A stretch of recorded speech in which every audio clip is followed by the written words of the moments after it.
Irmãos, boa noite.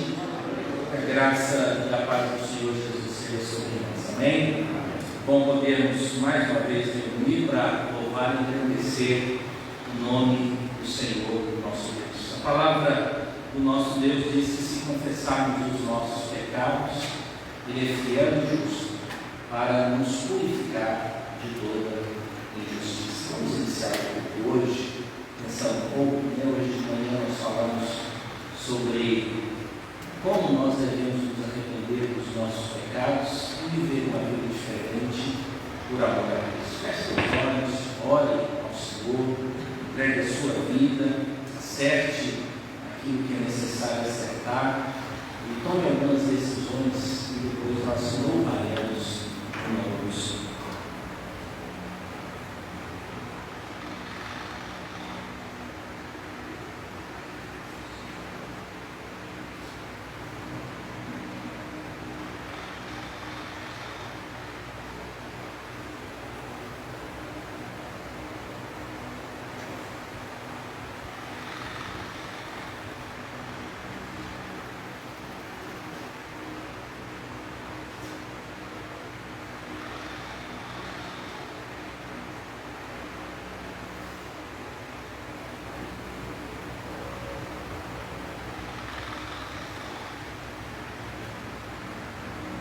Senhor Deus, não somos merecedores do Teu amor e da Tua graça, mas o Senhor, Deus, devido ao Teu poder e à autoridade, decretou nos amar.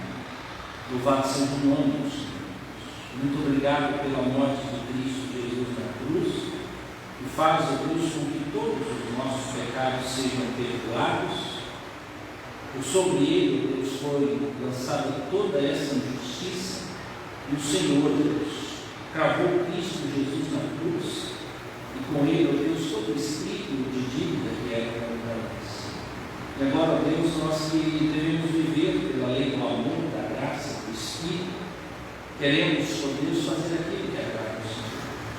Convença, ó Deus, o nosso coração, por meio do Espírito, que não somos justos, não somos puros, que somos pecadores, mas que fomos visitados pela Tua graça e pelo amor, que qualquer manifestação, ó Deus, de pecado é porque ainda existem em nós resquícios do velho homem, da antiga natureza, mas a Tua palavra diz que nós somos regenerados, transformados, mas que o Espírito do Senhor nos ajudará e nos convencerá do pecado que ainda habita em nós, mas que, ó Deus, de um tempo, daquilo que esperamos, Deus, da manifestação da Tua graça, já não existirá mais na nossa vida e na nossa existência, pois estaremos no novo céu e na nova terra.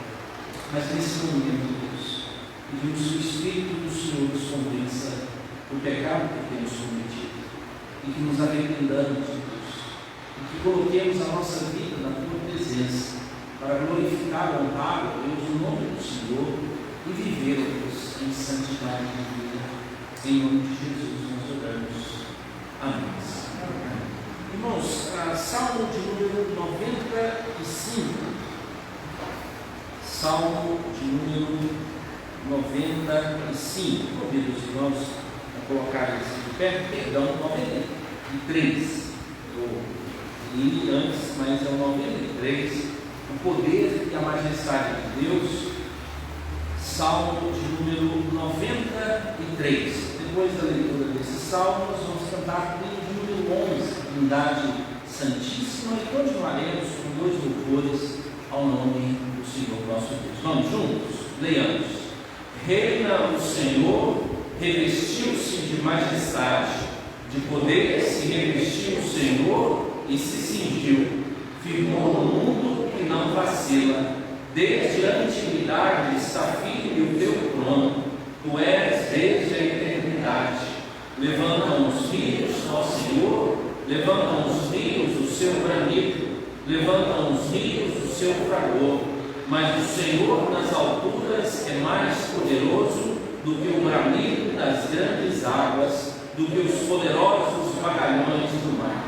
Fidelíssimos são os Teus testemunhos, A tua casa convém a santidade, Senhor, para todos sempre.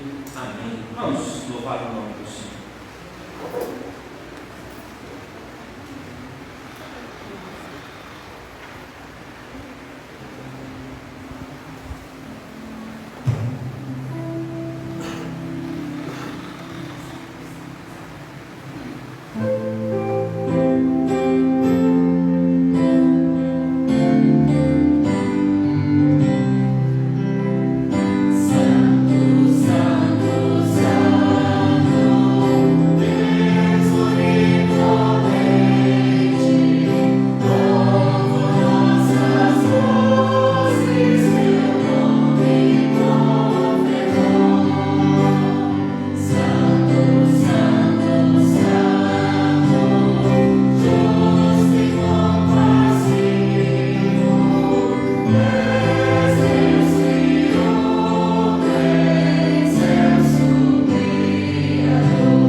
Teu amor tens derramado em meu coração. Eu não sei como agradecer o que tens feito por mim. Só posso dar-te agora minha canção.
Irmãos, a gente tem orado, esses dias sobre as eleições municipais.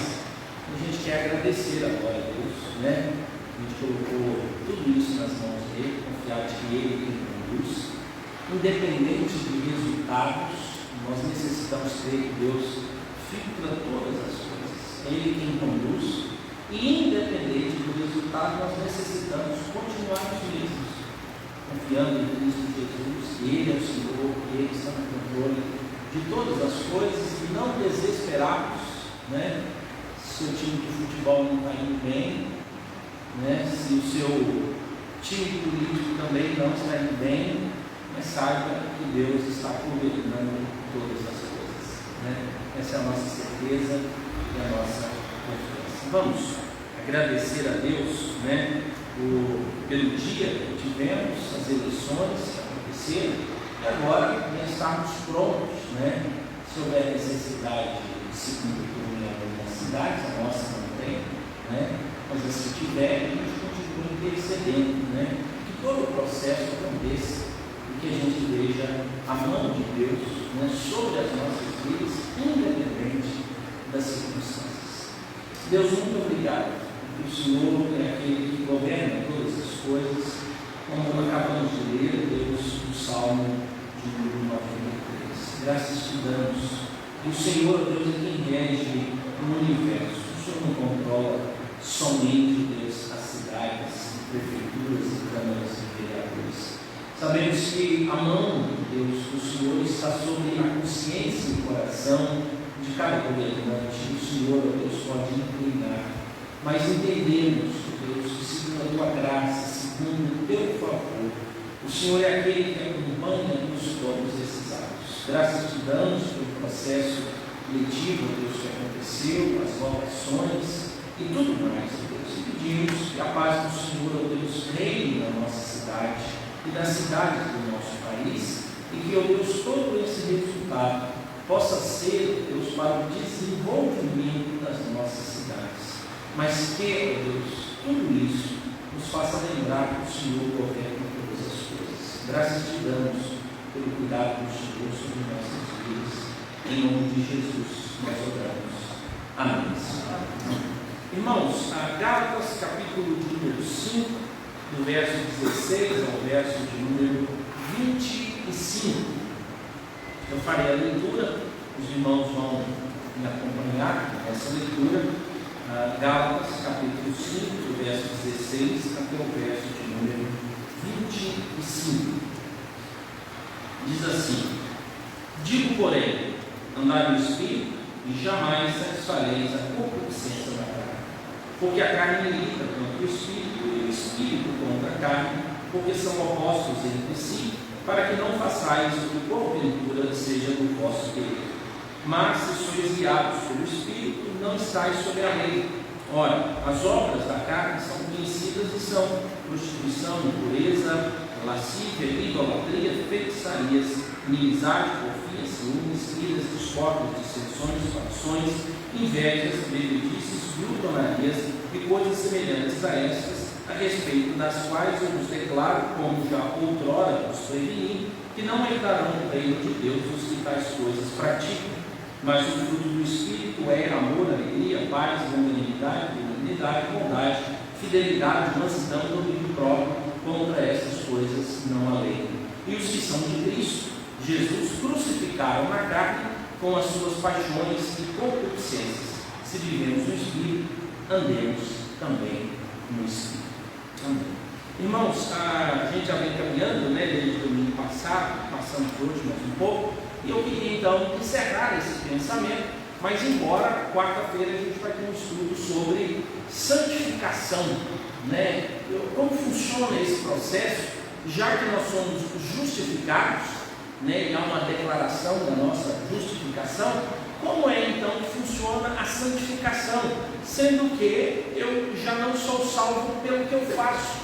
Então, o que eu faço? Como é que eu devo fazer? Então nós vamos pensar um pouco sobre isso e pensar como é que eu posso criar hábitos de santidade. Porque é muito comum nós vermos as pessoas, elas viverem uma vida muito comum. Então, ela vai conforme a regra, a sociedade. Então, se a família dela faz oração, se ela faz oração, se ela não faz, de vez em quando a gente pergunta: você leu a Bíblia? Não. Orou? Não. A sua frequência em atividades da igreja, quando eu estou bem, quando eu estou mal, às vezes eu participo disso. E aí você descobre que não existe uma luta pela santificação, mas existe uma vida assim: deixa a vida me levar. Se ela me levar para as coisas boas, eu vou. Se ela me levar, e não existe aquela tomada de iniciativa em entender que nós estamos em guerra, que existe uma guerra. E é muito provável, né, utilizar esse termo, é muito ruim, né? Evangelho, guerra, Deus é Deus de paz. Mas quando nós lemos as Escrituras, a Bíblia o tempo todo diz que existe uma guerra, e Deus está envolvido nessa guerra, e nós também estamos envolvidos. Então a gente vai ver, né, alguns princípios e como alguns personagens, né, da história, não só da história bíblica, mas da história cristã, lidaram com isso, como eles venceram as suas tentações, as suas dificuldades. Então, quarta-feira, a gente vai falar sobre isso. E hoje eu queria encerrar, né, esse grande desafio. Né? O primeiro é, se nós não somos salvos pela lei, a lei não nos salva, então eu tenho que tomar cuidado com o legalismo teológico e o legalismo moral. O legalismo teológico é, eu sou salvo porque guardo a lei de Deus. Então nós não somos judeus, nós não somos judaizantes e muito menos adeptos a qualquer linha cristã que declare que nós somos salvos pelas obras.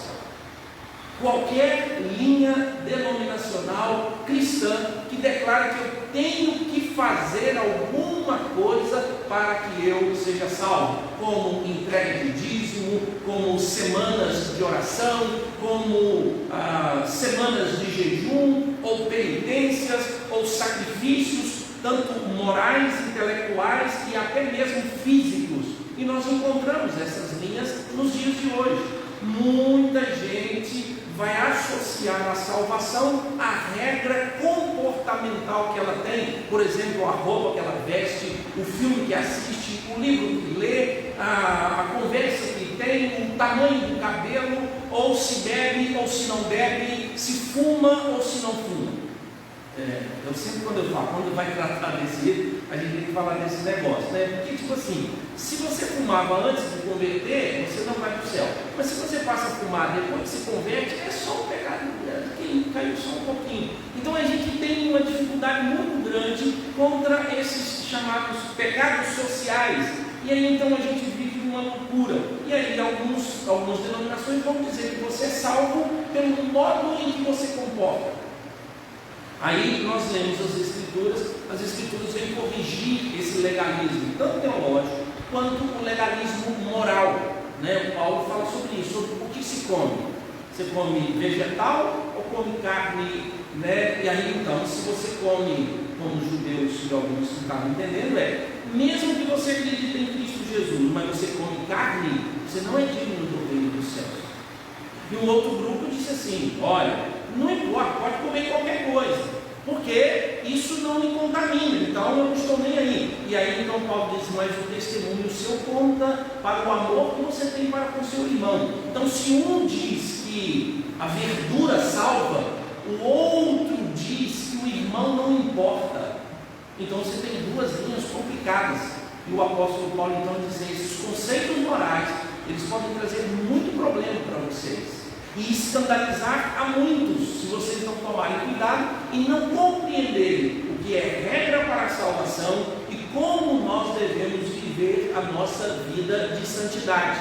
E eu acredito, irmãos, que viver a vida de santidade no padrão do amor de Cristo Jesus é muito mais difícil. Sabe por quê? Qual é a regra? A regra antes era sacrifício. Se você peca, você entrega sacrifício. Se você peca, você entrega sacrifício. Agora não tem sacrifício.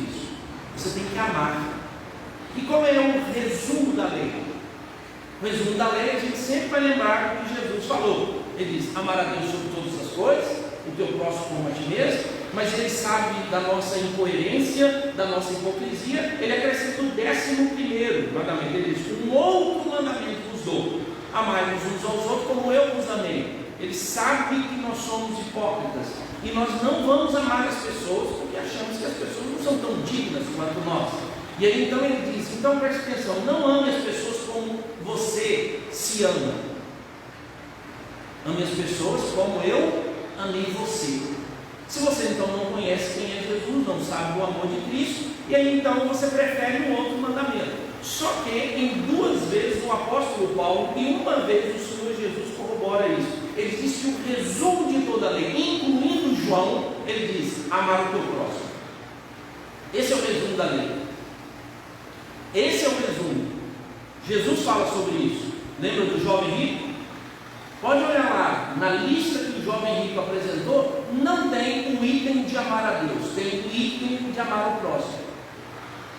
Quando Paulo apresenta aos romanos o resumo da lei, ele diz: a ninguém fiquei devendo, exceto o amor. Ele diz que é o resumo da lei. Aqui em Gálatas, olha o que ele diz, o apóstolo Paulo: porque vós, irmãos, fostes chamados à liberdade, porém não useis da liberdade para dar ocasião à carne, sede antes servos uns dos outros pelo amor, porque toda a lei se cumpre em um só preceito, a saber, amarás o teu próximo como a ti mesmo. Verso 15, Gálatas 5: se vós, porém, vos mordeis e devorais uns aos outros, vede que não sejais mutuamente destruídos. Então ele diz: o resumo da lei é um só. Por que, irmãos, um só? João explica. Ele diz: porque é muito fácil você amar a Deus que não vê e ter problema com o seu irmão que vê. Ele diz que isso é hipocrisia. Ele diz: você tem profundo afeto por aquele que não te toca, você não vê. Você não senta com ele, você não faz raiva, ele não anda no mesmo local que você, ele não te incomoda. A ideia é essa. Ele é o Deus invisível. Então, você já viu, se você ignorar a presença de Deus, você vive a vida, sem problema nenhum. Mas ele diz assim: mas dá para ignorar as pessoas que estão ao seu lado? Ele diz: olha, não adianta você declarar que ama a Deus se você não ama o seu irmão. Então, por isso que o resumo, então você pega a lei, e aí então quando a lei é vencida pelo sacrifício de Cristo Jesus, que ela é dividida em 3 sinais. Você tinha a lei cerimonial, você tinha a lei governamental e você tinha a lei moral. Dessas 3 leis, somente uma permaneceu. A lei cerimonial, ou seja, todas aquelas cerimônias do Antigo Testamento que visava o tabernáculo, já era. Porque é Cristo Jesus o templo agora. Nós olhamos para Cristo Jesus, nós cantamos aqui sacrifícios diante do trono, e não existe mais altar. Leis governamentais. Brasil não é uma nação do Senhor Jesus, né? Só para provocar aqui para você entender. A nação de Israel era uma nação teocrática. O Brasil é uma nação democrática. Ela permite qualquer Deus e todos os deuses e nenhum Deus. Mas dentro dessa nação existem cristãos que podem influenciar a nação, mas nós não somos, nesse país, uma teocracia. Nós crentes somos teocráticos. A lei que nos rege é a lei de Deus. Por isso, então, nós obedeceremos às leis desse país, enquanto essas leis estiverem de acordo com o quê? É difícil falar sobre isso nesse dia, né, irmãos? Mas é isso mesmo. Nós não precisamos ofender, bater e nem litigar com pessoas simplesmente por propósito. Cada um vai manifestar, mas existe uma singularidade naquilo que nós concordamos. Se não concorda com a lei de Deus, não serve para nós. Por isso, então, essa ideia de dizer em que você concorda, com que você não concorda, se aqui então a mentalidade é teocrática. Nem a igreja, irmãos, é democrática. A gente fala: vamos votar, e aí tudo vai. Antes de votar, o que a gente faz? Ora, isso prova que nós não somos livres em democracia. Eu seria democrático se não orasse. Dissesse: Deus não participa dessa história, vamos votar aqui na igreja. É o primeiro. Segundo, os nossos manuais dizem que essa igreja é regida por Deus e Ele comissiona pessoas para servi-lo. Então ela não é democrática, ela é teocrática. Por isso nós pedimos a orientação de Deus. Então nós não somos simpáticos, irmãos, a nenhum sistema político, exceto a teocracia. E agora, irmãos, viver num país teocrático parece que seria maravilhoso, mas nós não temos mais ordem para vivermos em países teocráticos, tá? Não existe ordem bíblica para isso. Muito pelo contrário, Israel foi o único país teocrático segundo a visão tanto judaica quanto cristã. E aí então, irmãos, todo aquele limite geográfico, poder e autoridade de Israel, zero. Israel não é o norte Israel não é terra santa. Israel é Israel. Foi destituída dessa glória e dessa graça. Lá o Evangelho iniciou, mas agora é para o mundo inteiro. Se um israelense, se um judeu não receber a Cristo Jesus como Senhor, ele não será salvo. Não é por ser judeu e nem nascido em Israel. Então não existe mais lei governamental sobre nós, mas existe a lei moral. Essa permanece. O meu comportamento. E onde eu encontro a lei moral? Cristo Jesus fez o resumo dela. Onde? Do capítulo 5 ao capítulo 7, que é chamado Sermão do Monte. Cristo Jesus disse: olha, tudo que as pessoas disseram com um viés de ensinamento errado. Eu vou corrigir a partir de agora. E aí então ele prega aquele lindo, maravilhoso sermão que é a plataforma do seu reino.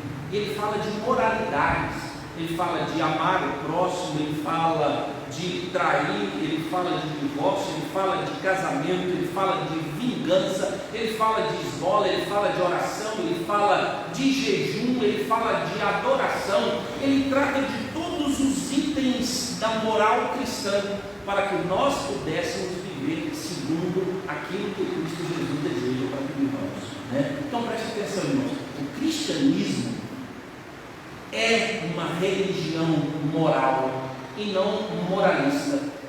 Por quê? Moral aqui é comportamento. Existe ética e existe moral. Ética é a nossa base. Qual é a nossa base?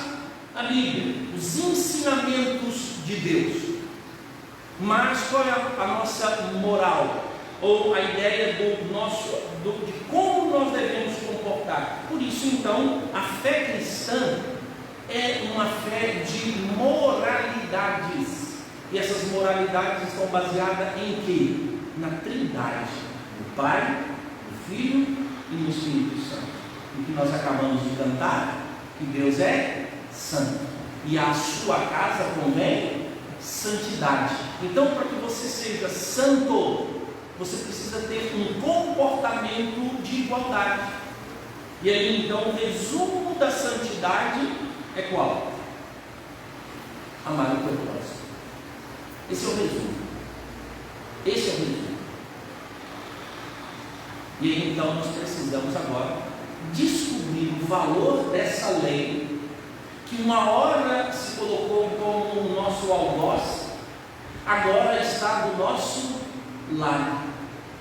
É a lei de Deus, santa, pura, eterna, que nos orienta a viver nesse mundo. Por isso que o Salmo de número 19, verso 7, vai dizer assim: a lei do Senhor é perfeita e restaura a alma.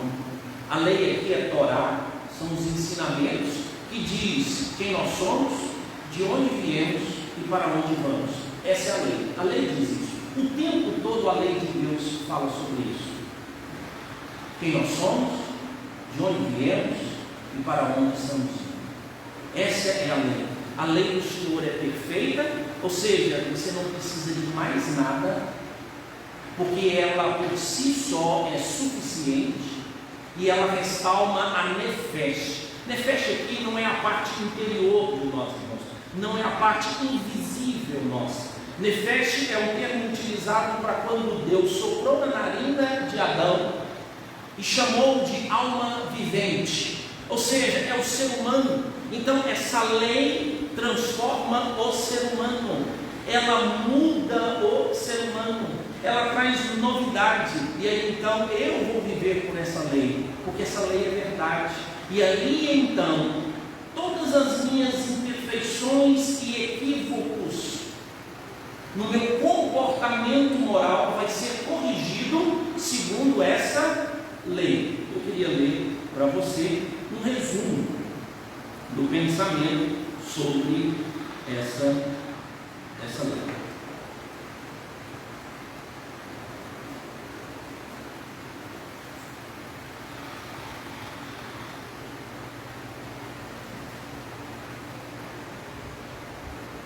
Tiago diz assim: sabeis essas coisas, meus amados irmãos, todo homem, pois, seja pronto para ouvir, tardio para falar, tardio para se irar.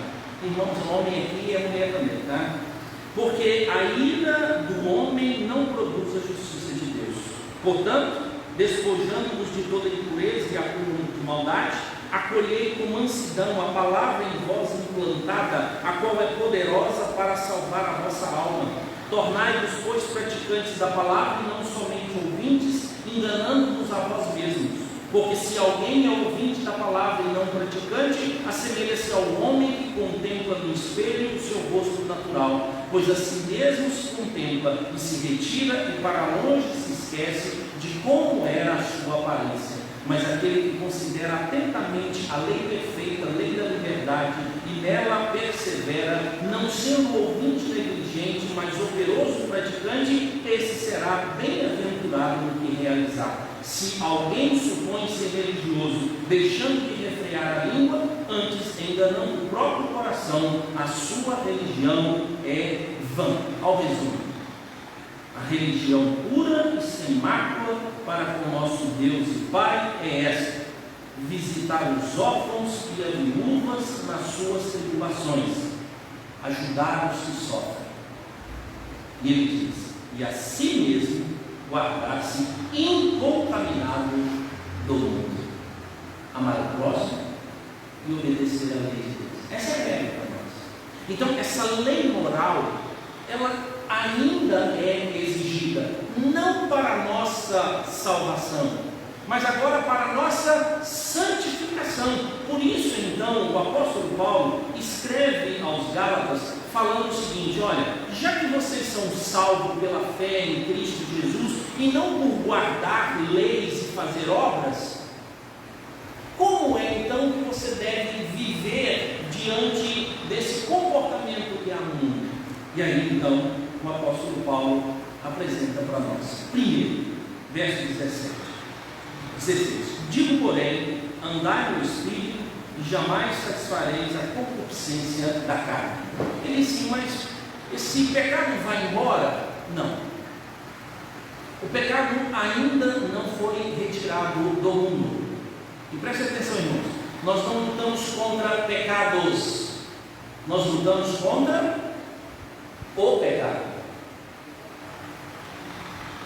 Cristo Jesus resolveu isso, mas o resquício da velha natureza está em nós. E nós então necessitamos fazer com que os resquícios do velho homem se afastem de nós. O único modo, e o texto diz, é: ande no Espírito. Então, irmãos, andar no Espírito não é ir à igreja. Andar no Espírito não é cantar louvores a Deus. Andar no Espírito não é declarar-se evangélico, protestante, reformado, puritano ou qualquer outro termo religioso. Andar no Espírito é a marca de quem é regenerado, pois nenhuma pessoa pode andar no Espírito se ele não tem o Espírito. Ele não pode fazer isso.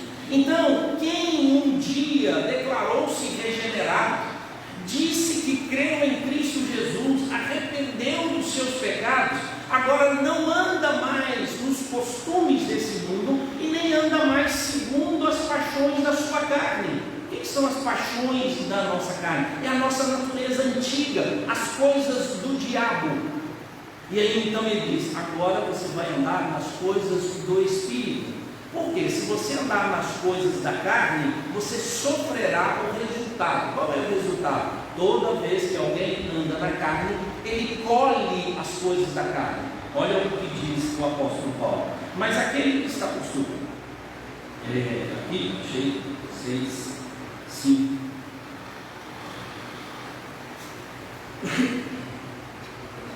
Mas aquele que está sendo instruído na palavra, faça participante de todas as coisas boas aquele que o instruiu. Não vos enganeis, de Deus não se zomba, pois aquilo que o homem semear, isso também se fará. Ora, você vem à igreja, você fala que é crente, mas você sabe que não há espiritualidade, há rotina. Porque você sabe que todo o seu prazer é saciado a partir dos seus pensamentos. Não existe um dia, uma hora em que há uma luta contra a carne. E aí o apóstolo Paulo adverte: não vos enganeis, de Deus não se zomba, pois aquilo que o homem semear, isso também ceifará. Porque o que semeia para a sua própria carne, da carne colherá corrupção, mas o que semeia para o Espírito, colherá a vida eterna. Então, irmãos, nós podemos, e como estava acontecendo com alguns crentes aqui, eles estavam lançando a sua vida nos prazeres carnais. Eles não estavam preocupados com a espiritualidade. Como é que a gente faz isso? É simples, existem termômetros na nossa vida. Olha, você pode observar fazendo o quê? Pegue a sua vida e segmenta ela e diz: meu trabalho, qual é a minha preocupação com as coisas de Deus? Qual é o meu padrão de vida no meu trabalho?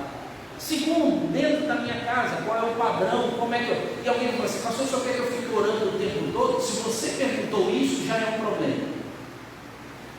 Sabe por quê? Porque a nossa natureza vai resistir ao entregar-se e dar-se plenamente a Cristo.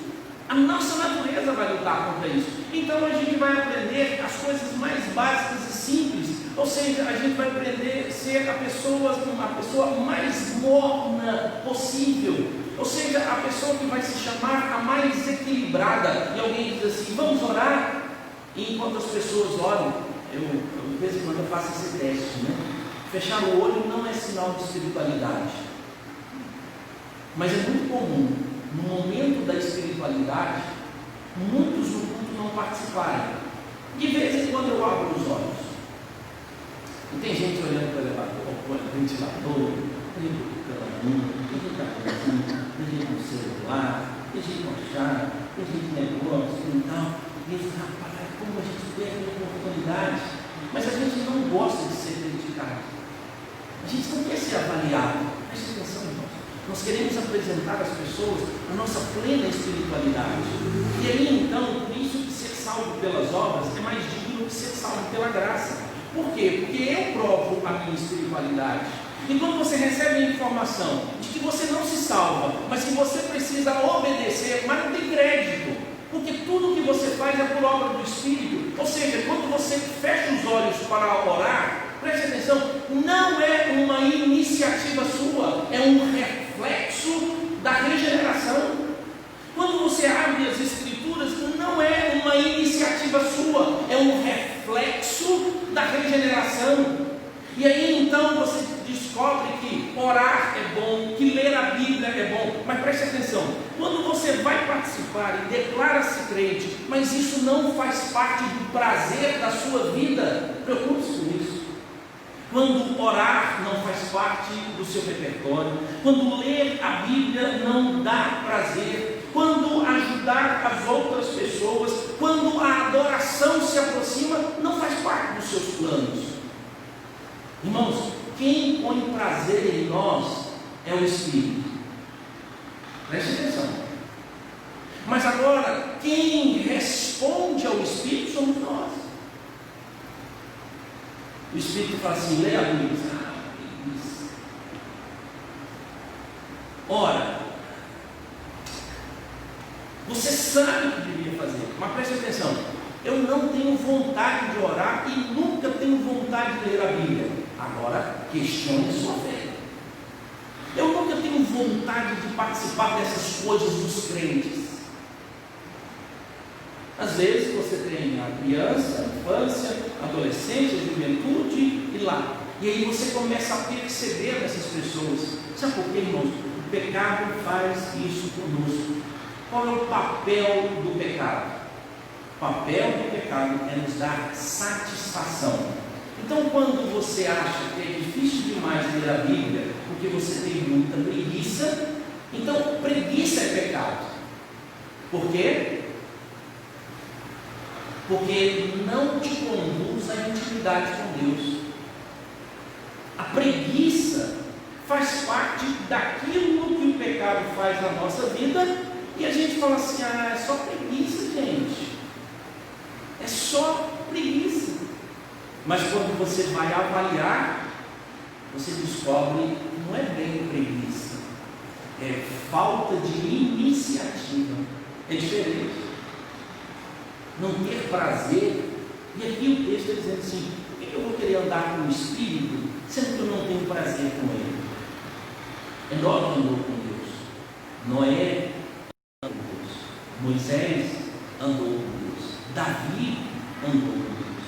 E nós ouvimos as histórias das pessoas que andaram com Deus. E olha os salmos que Davi escreveu, os salmos dos filhos de Coré, todos eles dizendo: o meu prazer é estar na presença do Senhor. É andar, vigia do seu lado. Alguém te vigiando, você sabe que essa pessoa ela é extremamente hábil na vigilância, e aí chega um ponto que você diz assim: não vou falar mais, porque essa pessoa é tão esperta, eu me viro, eu tiro zero, mas não vou tentar falar mais. Você começa a contar uma mentira e a pessoa diz: você está mentindo, você está mentindo, você está mentindo. Daí a pouco assim: não vou contar mentira, porque essa pessoa me segue. Aqui é assim. Deus colocou uma grande barreira para não haver avanço das coisas da carne, das paixões, e essa barreira é o Espírito Santo. Então, se eu ando com Ele, eu vou fazer o quê? Que o mal e as minhas paixões sejam expurgadas, porque eu vou ouvi-lo, eu vou contemplar, eu vou ter prazer nele. Mas, irmãos, parece que isso é para gente de mosteiro. Parece que essas coisas é para freiras, é para monges. Nós somos protestantes e nós aproveitamos tudo que o mundo tem para nós, porque agora nós vamos consumir todas as coisas e eu quero ser a pessoa mais feliz do mundo, mas ao custo da morte. Andai no Espírito e jamais, irmãos, a palavra aqui está traduzida jamais, mas se fosse colocar no português, claro, seria assim: nunca jamais. É o que mãe fala com o filho: nunca jamais faça isso. Não é nunca, vírgula, jamais, é nunca jamais. Tanto é a intensidade. Ou seja, o Paulo está dizendo que existe um antídoto contra as paixões que há no nosso coração, e que a maioria de nós, irmãos, já desistiu. Desistiu de quê? De andar no Espírito, mas das paixões não. Sabe por quê, irmãos? Em princípio, andar no Espírito é muito pesado, é de muito sacrifício. Mas andar nas paixões é muito mais gostoso, é muito mais prazeroso. Muitos, ele fala que o pecado é muito prazer, mas uma eternidade de dor e de sofrimento. E é isso. Agora preste atenção: todas as nossas paixões mundanas, desde que estejamos em Cristo Jesus, o ato é prazeroso, mas o pós é de sacrifício, é de arrependimento, é de tristeza, é de dor, porque nenhum desses prazeres prevalecem. Quais são esses prazeres? Tente imaginar quais são esses atos. O apóstolo Paulo diz: prostituição, impureza, lascívia, idolatria, feitiçarias, inimizades, porfias, ciúmes, iras, discórdias, dissensões, facções, invejas, bebedices e glutonarias. Ele diz o seguinte: que tudo isso aqui faz parte da obra da carne. Ou seja, eu não quero andar no Espírito, eu vou andar na obra da carne. Vai me dar prazer maravilhoso. Mas presta atenção: todo fofoqueiro sofre após a fofoca. Incrível. Todo maledicente, todo lascivioso, o idólatra não tem paz no coração dele. O feiticeiro, pastor, nós somos feiticeiros. O nosso feiticeiro era alguém que fazia manipulação de elementos da natureza em benefício de um drogar-se. A ideia é: ele pegava um monte de ervas, socava num buraco, sentava fogo, e quando aquela fumaça vinha, cheirava, e ele tinha alucinações. E é um tipo de adoração. Talvez daí saia a ideia, irmãos, que a gente vê de farmácia. O que você compra em farmácia? Agora você compra tudo, carrinho, bebê e tal. Mas lá no início, a farmácia comprava só medicação, droga. Droga manipulada em equilíbrio para que possa, então, um elemento transformar você. Mas agora, quando você não tem grau, não tem nível, para onde a droga te leva? Mas te dá prazer. Todos os que experimentaram cigarro, sabe que o primeiro, enquanto fuma, a nicotina vai no cérebro e faz tudo. Você se sente a pessoa mais alta astral. Você olha os dados, você está trabalhando nessa zona. E você produz. Meia hora depois, outro. Por quê? É sintético, é falso. A obra da carne é assim. Então não existem pessoas felizes na prática da obra da carne. Agora tente imaginar um crente assim. Por isso que ele deve andar no Espírito, porque a alegria do Espírito ela é permanente. Ela não precisa de meticulações e você criar regras e normas. A única coisa que você precisa é entregar-se ao Espírito. E aí, irmãos, aqueles que conseguiram vencer, preste atenção, todo o avião, é uma regra básica, eles gastam muita energia. Muita energia. Quando eles estão subindo, decolando, ou quando eles estão em, eu ia falar cruzeiro, não vou falar cruzeiro, eles estão no segundo nível, assim, num patamar tranquilo. Todo foguete precisa gastar toda a sua energia para sair, mas depois, no jatinho, vamos lá, eles chegam a planear sem problema nenhum. Só, irmãos, que às vezes nós não queremos gastar essa energia, mas nós gostaríamos de estar na segunda fase, mas às vezes nós nem saímos da primeira, porque a gente acha que é sacrifício demais. O apóstolo Paulo disse: eu esmurro o meu corpo para ser achado, encontrado, justo, puro. Ele já era, só que ele disse: eu não quero me contaminar com essas coisas. Ele disse: existe um sacrifício de espiritualidade, mas às vezes é muito pesado, é difícil demais. Então andar no Espírito, irmãos, é a solução, mas quem está disposto? Segundo, o apóstolo Paulo diz que existe uma guerra dentro de nós. Então, se existe uma guerra dentro de nós, nós precisamos ir para a guerra, senão nós vamos ser vencidos.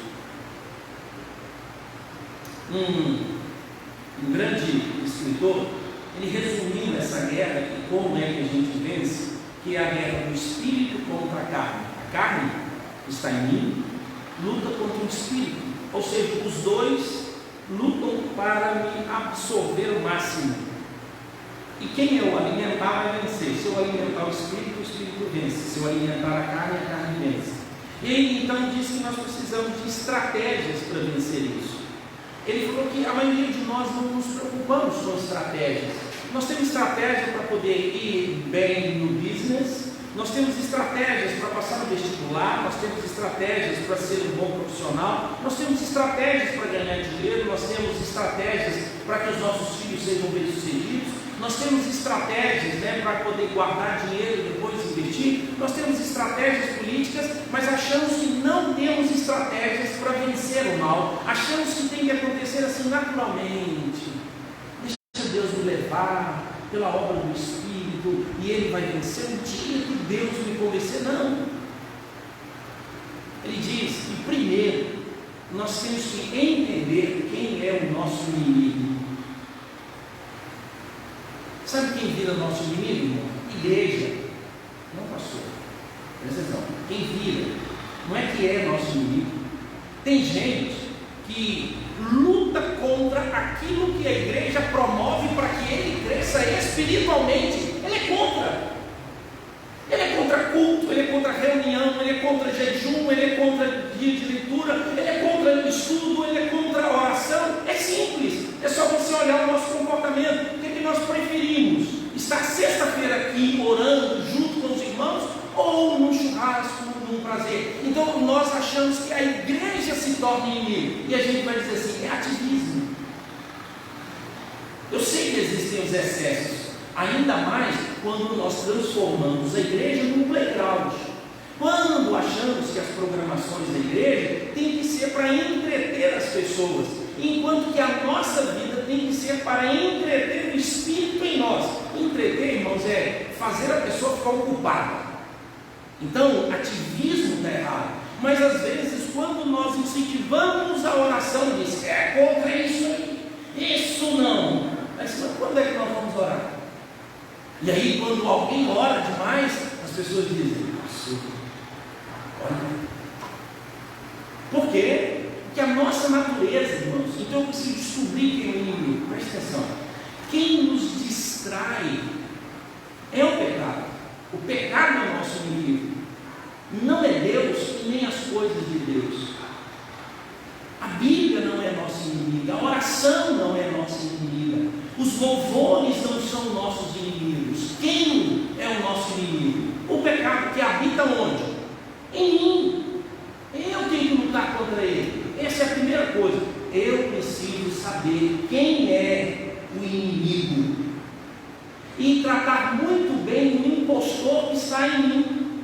Sabe por quê? Porque esse impostor me deixa satisfeito, ele me deixa feliz, ele me deixa contente. E aí então eu prefiro o quê? Aquilo que me dá prazer. Concupiscência dos olhos, concupiscência da carne e a soberba da vida. Isso me dá prazer.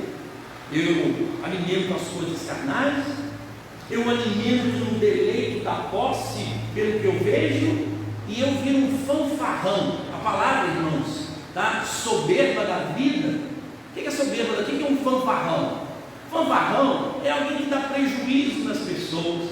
Um fanfarrão é alguém que ri da sua cara na hora de fazer as coisas sérias. Um fanfarrão é aquele que não contribui com nada. A palavra é essa, soberba da vida. É um fanfarrão. Ou seja, ele não cuida da família dele, ele não paga as contas dele, ele não importa em desonrar as pessoas. Por quê? Porque para a vida dele é tudo festa.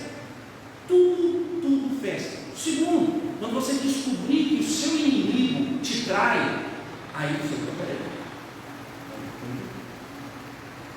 saber já.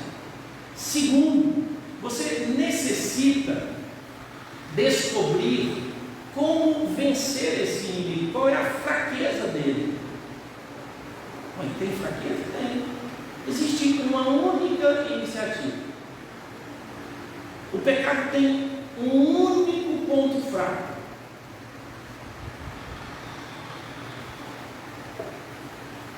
Você tem que matá-lo de fome. Ou seja, ele se alimenta pelos seus desejos. Essa é a criptonita dele. É isso que enfraquece. Quando você arranca e diz, eu não vou dar ouvido a você. É isso que enfraquece. A Bíblia diz, matar o pecado, mortificar. Ou seja, você tem que dar um golpe, não para que ele fique tonto. E não é só um pecado, são todos os pecados. Por isso você não ataca os pecados, você ataca o pecado. E o pecado é a natureza que está em você, que produzem coisas próprias da natureza. Então são as obras da carne. Então a prostituição, às vezes você vai tentar atacar o seu problema sexual, enquanto você deveria atacar a natureza. Por que é que você não está andando no Espírito? E você está preocupado com as noites que perde diante do computador por causa da sua sexualidade pervertida, enquanto deveria andar no Espírito. Mas você é incapaz de desligar o computador, porque você acha que você vai vencer o problema da sexualidade. O problema não é a sexualidade, o problema é o pecado, que mas amanhã brota outro. E quem é que vai resolver isso? O Espírito. Terceiro, você precisa saber que você é mais forte do que o pecado. Não, pastor, sim, Romanos 6. Não somos escravos do pecado. Nós estamos mortos do pecado. Ou seja, o pecado não tem domínio sobre nós. Você precisa saber quem você é. É comum, irmãos, nós ouvirmos da teologia reformada a seguinte informação: depravação total, depravação total, depravação total, depravação total, depravação total.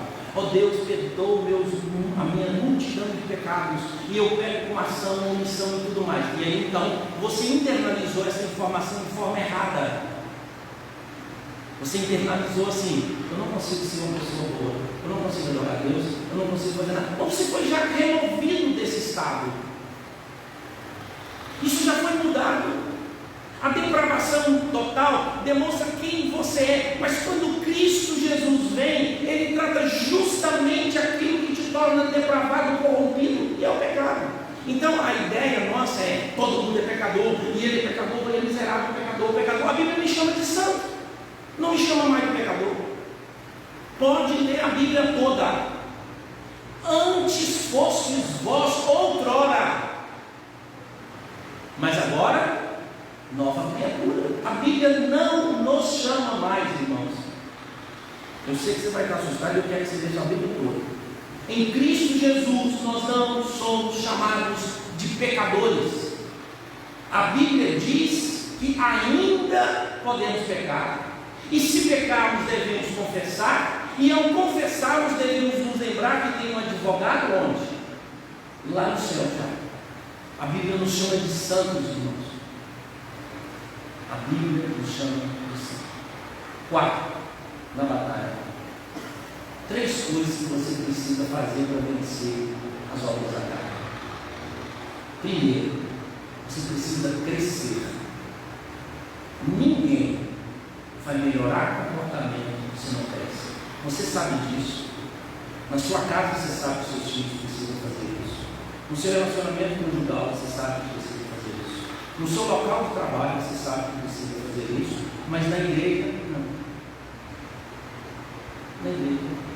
A Bíblia diz: antes crescer na graça e no conhecimento de Cristo. Tem gente, irmãos, que dá aula de qualquer matéria e qualquer assunto, mas se for sobre Jesus, é zero. Tem pais que acham que os meninos dele de 6, 7 anos de idade, como uma mãe disse para mim: pastor, meus filhos não conseguem entender essas coisas. Os meninos estão estudando química, ciência. Os meninos estão estudando que a matéria passa na NASA. Os meninos entendem de computador, mas tem Bíblia? Bíblia não, pastor. Bíblia não. Só ciência, para que ele seja bem sucedido e passe lá no vestibular. E aí o homem casado e tudo, ele é o cara mais inteligente da empresa. Mas sobre Jesus, aqui, um bebezinho. Por quê? Porque ele decidiu o quê? Põe na conta do pastor. Se o pastor ensina bem, eu me viro e me torno bom. Se ele não me ensina bem, é culpa dele. E a Bíblia diz para quem? Cresça. O apóstolo Paulo diz: saiam dos rudimentos. Talvez, irmãos, seja um grande confronto. Nós não conseguimos vencer pecado porque nem sabemos o que é pecado. Talvez seja essa uma realidade. Eu luto com isso, para tentar descobrir o que é pecado, o que não é, onde é, o que eu preciso mudar, aquela luta toda, e eu vou. Segundo, se você não vigiar, você vai tornar tudo muito normal. Todas as coisas não são lícitas, mas nem todas. Se eu não tiver antenado, que de uma hora para outra, irmãos, pecados tomam conta da nossa vida e a gente nem tem mais conceito sobre isso.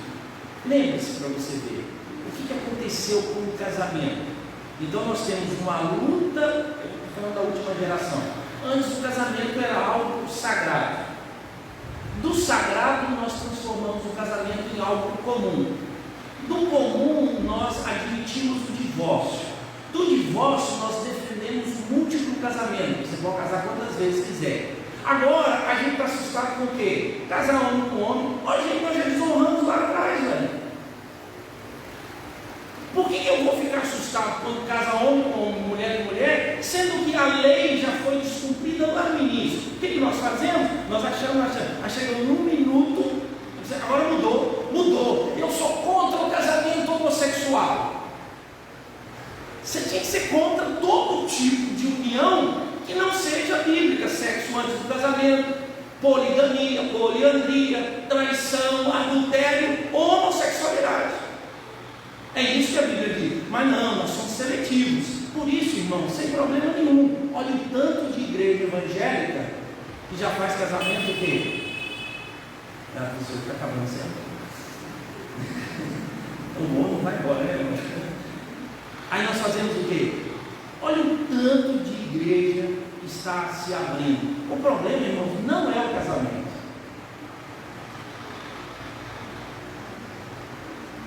O problema é o pecado. Mas nós achamos que o problema são os pecados. Por isso, irmãos, nós achamos que adulterar, trair, casamento, casamento, 1000 casamentos, policasamento, né? Pode casar com 1, 2, 3, 4, 5, 6, 10, é muito pior do que a mentalidade humana, segundo as Escrituras, contrária, que é a homossexualidade. Ou seja, quem abriu a porta? Não foram eles, irmãos. Quem abriu a porta? Por quê? Porque eu não combato pecado, eu combato cultura. E combater cultura vai ficar vazio, porque aquelas mulheres que não vestiam calça, hoje vestem. Aquelas mulheres que não cortavam o cabelo, porque era pecado, agora cortam. Onde está o pecado nisso? Não é. Porque nós estamos combatendo comportamentos de cultura. Primeiro, crescimento. Segundo, vigiar. Vigiai e orai para que não entreis em tentação. Então você tem que se prevenir, não andar com tipos de amigos, não estar em tais lugares, não se envolver em tais situações, não dar brecha para isso, não abrir isso para aquilo, não abrir para aquilo outro, nem para aquilo outro. Quantas vezes, irmãos, os nossos pecados, eles nasceram com um ato muito pequeno, um princípio muito pequeno, uma leseira muito leve. Daí a pouco a gente não tinha mais controle sobre aquela coisa. E aí então, não é o resultado que é o pecado. O pecado é aqui, ó. Por isso que a Bíblia diz que o pecado, ele nos seduz e nos atrai. Faz isso. Ele usa os nossos desejos. Ele toca nos nossos desejos. Então, irmão, não é o pecado em si o mal. O pecado está lá, se você venceu, segundo as Escrituras, a Bíblia diz que ele não. O problema é você dar ouvidos a esse pecado. Fruto estava lá. Deus falou com uma mulher: não come, não come. Até que veio esse efeito, o Senhor é bonito, né? Vem cá, vou te conversar. Chega aqui, eu disse: não come. Alguns dizem que a serpente assim, emagrece, come. E irmãos, é isso. É só uma vez, desvio de dinheiro só uma vez, nem só uma vez, bunda só uma vez, é só uma vez. E aí ele seduz e Eva então cai. O pecado faz isso, as tentações acontecem assim, é por sedução. Mas se a gente não levar a sério o pecado, porque o pecado produz prazer, tá, gente? Por exemplo, ter raiva de alguém dá prazer. Dá não, pastor, dá, gente. Você maquina assim, tem uma pequena feia. Sua mente faz isso. Ela dá prazer. Só que depois você cai na besteira e fala assim: rapaz, o que eu estava pensando? Estou insano. Dá tristeza. Como é que eu tenho que pensar nisso? A gente vê essas coisas. Primeiro, cresce. Intimidade com Deus, antes do Espírito. Segundo, vigie. Terceiro, use recursos simples. Leitura da Bíblia, oração e jejum. 3 itens. A confissão de fé e os nossos documentos acrescentam mais 2 itens para nós: batismo e a ceia. Mas se você conseguir buscar essas coisas, são os mecanismos, não é pedra de sorte, tá, irmão? Um dia você entra na igreja e a pouco você não entrei na igreja e a partir daquele dia eu nunca mais desejei pecado. Eu sei que uma ou outra pessoa narrou isso, mas a maioria de nós sabe que você precisa esquadrinhar a vida e ver onde o pecado está atuando. E olha, é uma guerra. Se você não matar esse inimigo, ele vai te matar e vai te destruir. Mas o fruto do Espírito é amor, paz, alegria, benignidade, bondade. Esqueci a palavra. Mansidão, domínio próprio, fidelidade e era mansidão agora. Esses três grupos: sua relação com Deus, os 3 primeiros, sua relação com o próximo e a relação com você mesmo. Aí ela diz assim: não há lei. Pastor, o que é que eu posso vencer as obras da carne? É simples. Porque no dia em que Jesus foi crucificado na cruz e morreu, eu também fui crucificado e morri. No dia em que Deus ressuscitou Cristo Jesus, eu também fui ressuscitado. O que é que vence o pecado, irmãos? É a certeza de quem nós somos. Nós não estamos mais escravos do pecado, nós somos livres, porque morremos para Ele na cruz e ressuscitamos em Cristo Jesus para a nova vida. O pecado não terá domínio sobre nós. E encerro. Existe uma palavra que você precisa guardar: perfeccionismo. Preste atenção. Na luta, por mais que a gente lute, nós nunca seremos perfeitos aqui nesse mundo. Mas preste atenção: se tropeçar, o Espírito está conosco. Se porventura, por acidente, pecar, temos um advogado no céu. Mas a regra é: fazei morrer a vossa natureza terrena. Vamos ficar em pé.